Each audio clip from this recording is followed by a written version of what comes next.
회사 주주는 두 사람입니다. 최순실, 딸 정유라, 단 두 사람입니다. 나라를 위한 회사입니다. 세 번째, 비덱 회사와 타운하우스 호텔, 비덱 타운하우스 호텔 주소가 동일합니다. 나라를 위한 호텔이고 나라를 위한 회사입니다. 법무부 장관님, 단초는 나와 있습니다. 수사만 하시면 됩니다. 여러 의원들이 지적했습니다. 가장 중요한 단서는 어제 JTBC 방송에서 보도했듯이 최순실 씨가 말한 나라를 위한 일인데 왜 그런지 모르겠다. 여기에 있습니다. 이 사람의 심리에 들어가 보면 금방 압니다. 이 사람 불러 조사하면 금방 나옵니다. 당신이 말하는 나라를 위한 일이 뭐냐? 설립과 모금에 나라와 관련이 있다.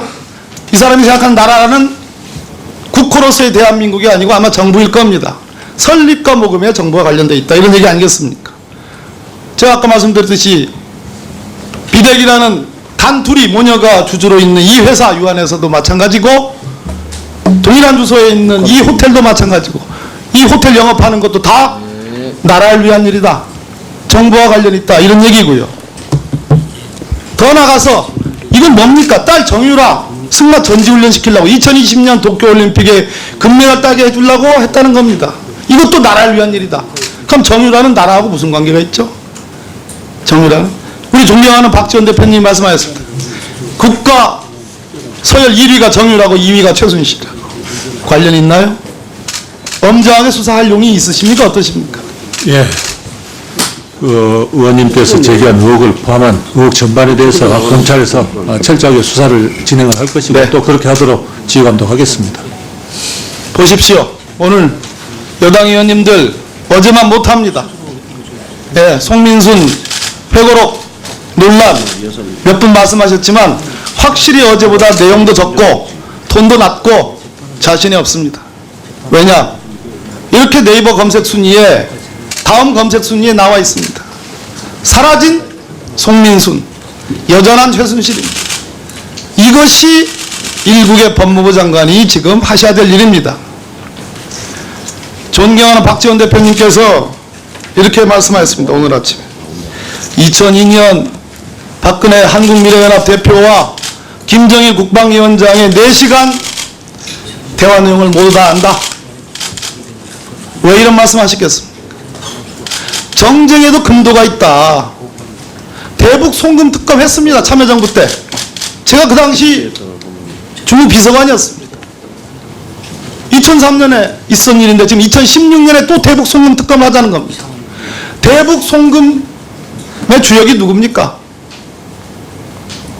김대중 정부 국민의 정부입니다. 당시 비서실장 하신 분이 박지원 대표님이십니다.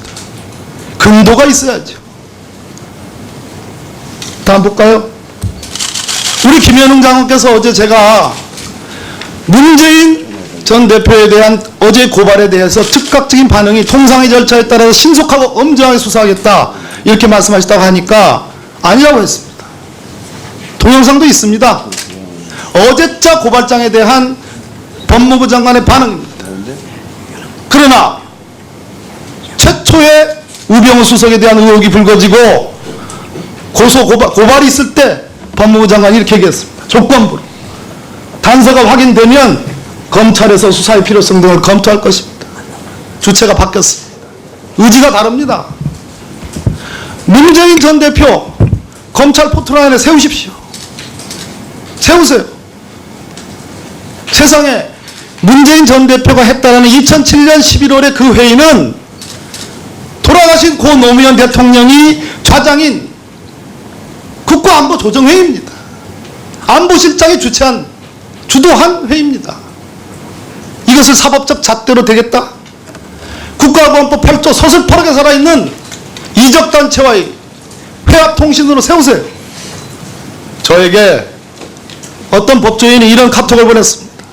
송민순 장관이 의도했는지 모르겠는데 문재인 전 대표를 대통령으로 만들어주는구나. 이렇게 저에게 카톡을 보내왔습니다. 문재인 전 대표 그렇게도 어제 오늘 긴급 의청까지 한다고 합니다. 세우십시오. 포토라인에 세우십시오. 비서실장, 안보실장, 정책실장, 어빈이 참여정부는 3실장 체제였고 고 노무현 대통령께서 철저하게 각 분야별로 업무를 다르게 분장했고 그 책임 주체가 명백한 사안에 대해서 비서실장을 했다는 이유로 그분이 유력한 야권의 대선 주자라는 이유로 국가보안법 제8조에 이적단체와의 회합통신으로 서울중앙지검 포토라인에 세우십시오. 그것을 원하시는 겁니까? 노무현 대통령 없으면 어떻게 하려고 했습니까? 고인이 되신 분입니다. 세상에 금도가 있지. 언제까지 이렇게 과거의 늪에 빠져서 언제까지 종북 타령이니 용궁 타령이니 언제까지 이 색깔 논쟁을 할 겁니까? 보십시오. 이 NLL 논쟁이 왜 나왔습니까? 지난 2012년 대통령 선거에서 정문원 의원, 지금 국회의원이 아닙니다. 통일비서관 느닷없이 상임위에서 발언했습니다. 12월 14일 김무성 대표가 흔들었습니다.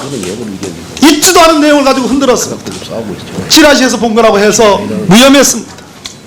그리고 2013년 서상계 의원 느닷없이 NLL 포기 발언이 국정원 대석 개입보다 더 중요하다. 이렇게 나왔습니다. 당신은 국정원 댓글 사건 수사가 한참 이상 상황이었습니다. 어찌 됐습니까? 백종천, 조명균 비서관, 백종천 안보실장 기소했습니다. 죽은 김정일 살려내야 될 돌아가신 노무현 대통령 살려내야지만이 밝혀줄 수 있는 진실을 더군다나 그것도 청와대 회의에서 통칭으로 엄연히 판례가 있음에도 불구하고 자, 마무리해 주시기 바랍니다. 그걸 가지고 지금 국가보안법 제8조 문화는 이 사태에 대해서 김영은 법무장관 다시 묻습니다. 어제 고발된 문재인 전 대표에 대한 고발장에 대해서 공상의 절차에 따라서 신속하고 엄정하게 수사하겠다는 얘기는 고소안에서 포토라인에 세우겠다는 의사입니까? 그런 취지가 아니고 관련 고발장이 접수가 됐으니만큼 고발 사건의 통상의 고발 사건의 진행 절차와 같이 그렇게 처리될 것으로 알고 있다고 말씀을 드린 겁니다. 그런 취지입니다. 자, 수고하셨습니다.